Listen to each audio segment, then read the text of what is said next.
Saints camp is underway in West Virginia, but with contract talks stalled between Drew Brees and the team. Plus, in his first full year on the job, Dennis Allen is making it clear this is his defense. Rookie Michael Thomas is learning quickly how to become a playmaker in the NFL, and Nichols and Southeastern are hoping to climb higher in the Southland ranks this season. This is the last word on sports. 4th Down on 4 starts now. Well, it may be early, but the Saints defense is showing drastic signs of improvement. Young playmakers are starting to emerge, and the big boys are thrilled the pads are on again. Welcome to 4th Down on 4. I'm Leslie Spoon. Doug Mouton has more from West Virginia. 4 practices into Saints camp. Thanks, Leslie. Welcome to White Sulphur Springs, West Virginia, the Greenbrier Resort. For the third year, this is the summer home of the New Orleans Saints. Now, this team has a ton of work to do here this summer, most notably fixing a defense that was ranked 31st in the NFL last season. But first, the elephant in the room, Drew Brees' contract. Right now, the best player in franchise history is playing out the final year of his current deal. Both sides say they want to get a deal done. Both sides say, regardless, Drew Brees' contract will not be a distraction. But neither side sounded optimistic that a new contract was coming soon. The first question Mickey Loomis faced before camp began, where do the negotiations with number 9 stand? We haven't made any progress. In all likelihood, the stalling point is over time. The Saints would probably like to do a shorter deal with their 37-year-old quarterback, while Brees wants a longer one. I don't see any reason why I can't play at the highest level for, the next 5 years, minimum. It really comes to how long do I want to play.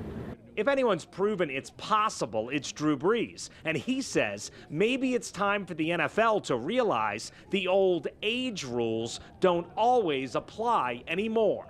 I think there's an old school way of thinking that is, hey, here's the age where all running backs begin to, tail off, and certain position groups, and then, hey, not many quarterbacks are able to sustain that level beyond a certain point. I think there's things that we're beginning to see and realize and implement that can push the envelope on what might have been, the old school way of thinking. It's an interesting point, and it brings up an interesting question. Is it possible Drew Brees plays out this season, becomes a free agent, and moves on? I can't fathom that Drew Brees is not going to finish his career here. I don't see that as a possibility. Obviously, deadlines come, and last year the deal, and that's a valid question. But no, I can't fathom them letting him leave. But the clock is ticking. Brees says he won't talk contract once the season begins. But do you feel like this should be easier? I mean, do you feel like, based on your years of service and your relationship with the organization, that this should be an easier process to just go ahead and get done?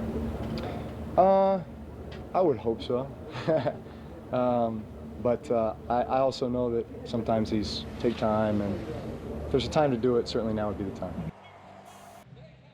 And there doesn't really seem to be any urgency. That is not the case with the Saints defense, where, of course, since the beginning of last season, it's Rob Ryan out, Dennis Allen in. And as Lions Yellen reports, it's a similar message, but the messenger is very different.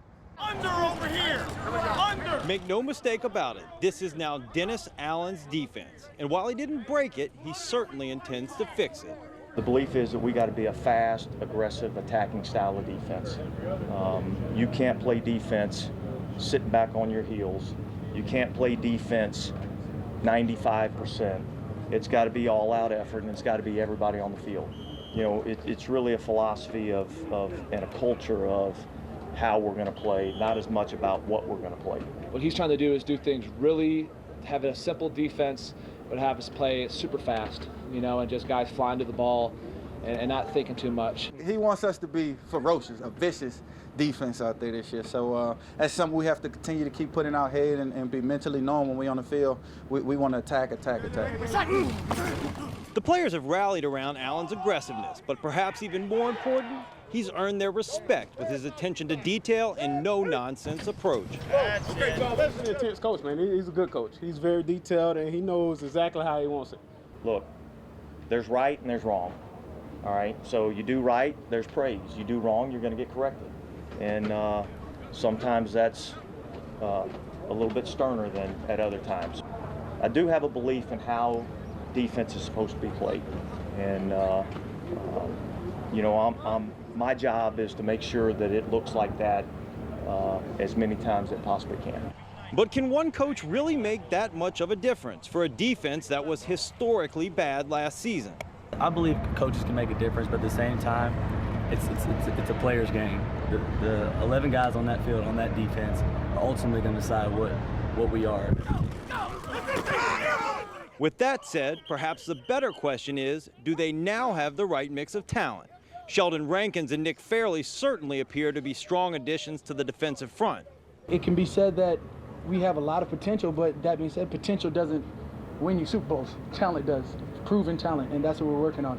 We're laying down the foundation as it is, and we're looking forward to actually being a great D-line again. Meanwhile, James Laurinaitis is saying all the right things. He's leading a revamped linebacking core that includes Michael Maudie, Nate Stupar, and Craig Robertson.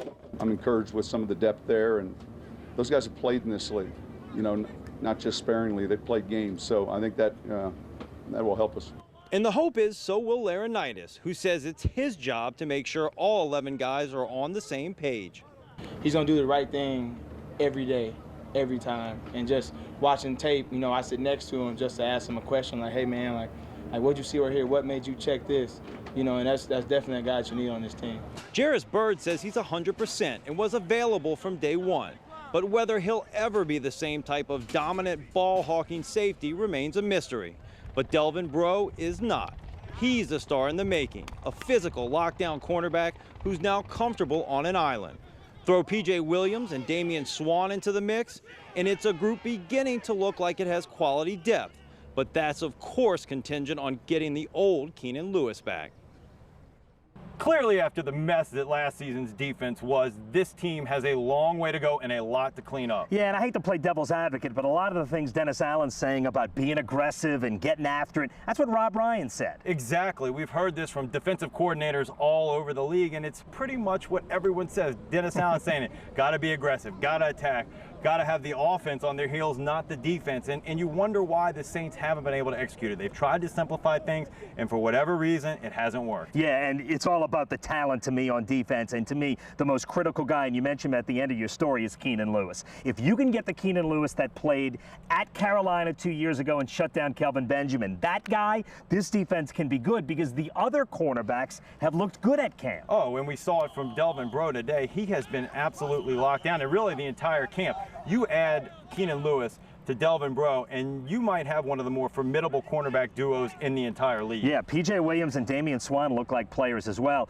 Now, on the other big question on defense is finding a pass rusher, and on Sunday, we saw Obum Gwacham, Davis Tull, and Kasim Edebali all show positive signs. Again, these guys are all a long way away, but we're seeing good things from these guys. We're seeing growth from these players, and I think that's the most important thing, especially early in the camp. That's what we were going to look for. How did they improve from year one to year two? These are young players. They need to get some experience, and I think with every day, with every practice, if we continue to see them develop, that's a good sign for this defense. Yeah, no doubt. And Sheldon Rankins looks so athletic. Oh, he absolutely does. When he chased Mark Ingram down today, you see a big man move like that, and you see why they drafted him so high. No doubt. That is a guy that they need. All right, Lions, thanks. We are just getting started here from West Virginia. We're back with a lot more on 4th Down on 4 in a minute. Coming up, more from the Greenbrier, including the star of camp thus far, rookie receiver Michael Thomas, how his teammates reacted to incredible catches like this one. And we'll get analysis from Deuce McAllister on what he's learned through the first 4 days of practice. Plus a look at the sights and sounds of training camp so far.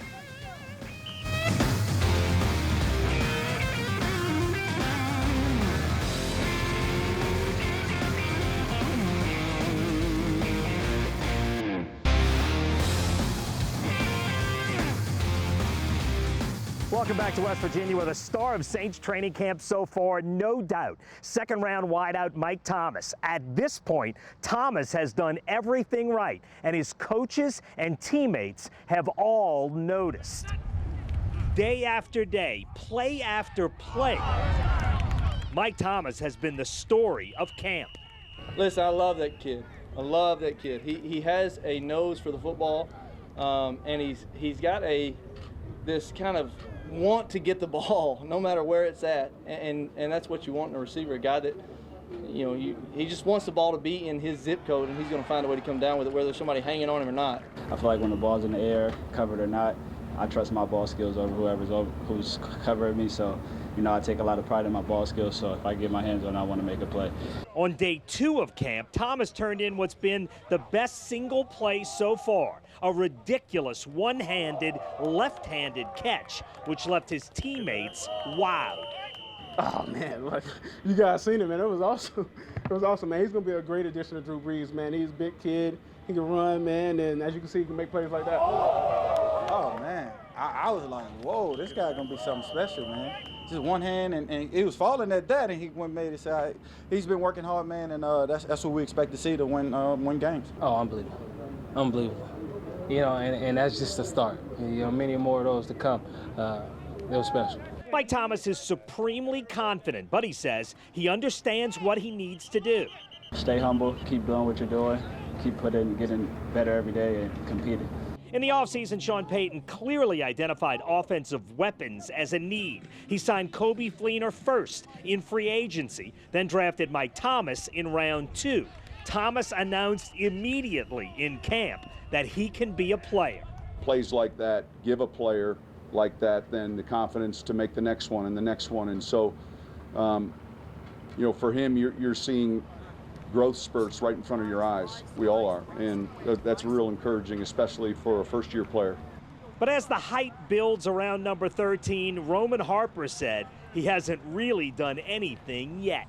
I love his attitude, his work ethic, and guys like that kind of start to stand out from you, especially at an early stage in camp. But we have to continue to grind. Still a long way. He hasn't made a catch in a game yet, so we understand that. We don't want to say he's the next anything else. He's just going to be himself, and he's just a rookie right now. All right, joined by Deuce McAllister. All right, Deuce, first week of training camp. You don't want to get too excited about a rookie like Mike Thomas, but from what you see, how good can this kid be? Well, I don't know if it's necessarily excited about it, but I mean, he's been consistent, you know, and that's what you have to like. And it's just not been training camp. It's been OTAs as well as in mini camp. So if he can continue to be consistent and learn what defenses are trying to do to him, you know, because they're going to be different looks. You know, they're going to be different ways that they try to defend him. But, you know, it's been impressive so far. How do you view the Drew Brees contract situation? Is this a problem that he's heading into the final year? Certainly not for him and not for his play, but from a team standpoint, how concerned should fans be with the fact that it looks like there's a good chance Drew Brees will be playing in the final year of his contract? Well, in the locker room, they don't care. I mean, in the locker room, they have a job to do, and that's to go and play. And you still have about 4 weeks, you know, for them to negotiate something. You know, I know Drew put sort of a deadline on it, but there still could be something that occurs during the season or even before. So from that standpoint, you know, there has to be some concern. But in that locker room, they just want to win. Yeah. What jumps out at you most for what you've seen here in the first few days of training camp? One guy, one thing. What is it that hits you, given your experience, as the most interesting thing, maybe? Well, guys that you depend on, guys that have to show up and play well. Cam Jordan has been outstanding. Drew Brees, I mean, it's expected for him to be outstanding. He's been that leader that you need. You saw Brandon Cooks make plays every day, starting to see Fleener show up, and that's something that's needed. You have to be happy with the guys that are healthy. Jarris Byrd being one, you know, with him being here, regardless if he's getting every rep or the majority of them, you know, just him having his presence there and being able to get involved is a positive. I think once you get Armstead back and once you got Keenan back, then I think that you'll start to see the team that we thought we could have had last year. You know, so there's some positives. You know, you're still laying the groundwork. Rankin makes plays, Farley makes plays. It just has to be consistent. Yeah, can this defense, you think, be significantly improved? And obviously, to get where they want to go, they got to be significantly better than 31st. Can they be? They didn't add an edge rusher. They did add Rankins and Farley on the inside. Can they be significantly better rushing the passer without adding a new edge rusher? What do you think right now? Well, I don't know if it's necessarily just rushing the passer. You know, you want them to be cleaner. And when I say cleaner, I mean that's getting lined up, you know, having great communication. So, you know, the one thing that I know that they can do extremely better than they did last year is just hustle, you know, and just finishing plays. So if you can add that, I think with what they have in the different pieces, then their numbers should increase by itself. Deuce, thank you very much. Appreciate it. No problem. Thank you. A new season, a new team. Several new faces, but also plenty of familiar ones. The result? This camp has a far different feel to it, and it also began in a much different way. This year, the Saints ventured out to help give back to a community devastated by a 1,000-year flood. Fence line how long? All the way down? All the way down, all the way around. All the way around. All the way down, yep. If any organization in the NFL understands what it takes to clean up from a natural disaster, it's us, you know. And I remember vividly what it was like, and you know, this stuff is important. What's happening? We're coming out here with a reason, a purpose that's bigger than a lot of us. It's not about just competing on the field, but also making, you know, giving back. Baby. You feel like you walk away and you're like, okay, so we did something, and yet I feel like I took so much more away from it. And I think that's how most guys will feel from this. And, you know, good luck feeling bad for yourself in training camp after coming out here and doing this.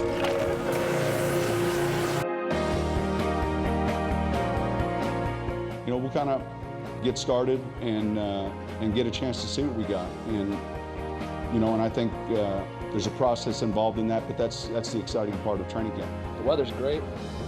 A lot better than mini camp was hot, man.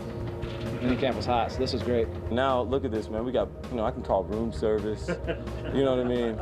I can go skeet shooting on my day off. It's pretty nice. I ain't see him behind me, man. Look, I caught up, and I was like, oh, yeah, I got this one. It slipped, it hit, boom, and then I said, oh, because I ain't see him, to be honest. I ain't know he was right here, so, but I got to catch that anyway, man. That's it. This year's going to be, you know, a good year for me. I feel it, and I've been working hard, so, you know, the new hairdo, you know, hopefully it enhances my game a little bit. Have you ever had a discussion of frosted tips at training camp? No, I haven't, but you know what? This is what I'm going to say. If, as long as he's at his best, look, we may all dye our hair blonde when it's all said and done. I'm not leaving anything out of the equation, man. As long as it helps him be at his best, I'm cool with it. This week, the Saints get Tuesday off. Otherwise, it's 6 morning practices here at the Greenbrier. That wraps it up for the West Virginia portion of 4th Down on 4. For Lyons Yellen and photographer Adam Ney, we will now send it back to Leslie Spoon in New Orleans. Still to come, we'll check in with Nichols and Southeastern football, where Ron Roberts and the Lions are hoping to put 2015 in the rearview mirror, while Tim Rebowe hopes his Colonels can build off how they finished up last season. The Southland Conference Football Media Day was held earlier in the week, and the preseason polls not expecting much from our 2 local schools. Southeastern was picked by the head coaches to finish 6th. The sports information directors had them finishing at 7th. Nicholls State was picked to finish 10th in both polls. The Lions' 4-7 finish last season was anything but expected after Southland titles in 2013 and 2014. Injuries was a big part, but I think there was obviously we fought the complacency issue of winning 2 back to back, and some newcomers, some new guys again, all thinking it's just going to happen, and it doesn't happen that way. Southeastern returns 8 starters and will open up the season in Stillwater against Oklahoma State. It's going to be a huge test for us to find out where we're going to gauge on a national scale. Basically going in there, how we do is going to tell us where we are if we're going to go have an opportunity to go compete for a national championship, have a chance to compete for a conference championship, and how well we do. Down in Thibodaux, Tim Rebowe was hired in 2015 and started to turn things around at Nicholls State. The Colonels finished 3-8, snapping a 23-game losing streak in Week 6. I thought last year we just changed the mindset. We had to change the mindset of the whole team, the whole community, everyone. Getting 3 wins is not where we want to be. Everybody understands that. The expectations, it's a different team. It's a whole different mindset. Rebowe knows there's still a lot of work to do, but he doesn't mind sneaking up on some people. We know this. We're going to be the underdog going into a lot of these games, but we're going to relish that role. We're going to get out there and know we're going to strap it on every day. We're going to get after people. Nichols State returns 18 starters and have a rare bye week 1. But Rebo says it beats last year's 3 straight road games out of the gate. Having that open date the first week is always tough, and then we go on the road against Georgia and then come back and start our conference play. I think the schedule sets up a little better for us. Nichols State opens their season in Athens September 10th, then right into conference play hosting Incarnate Word on the 17th. Southeastern on the road against Oklahoma State September 3rd. The Lions kick off conference play at home against Northwestern State September 24th. We'll be right back after this.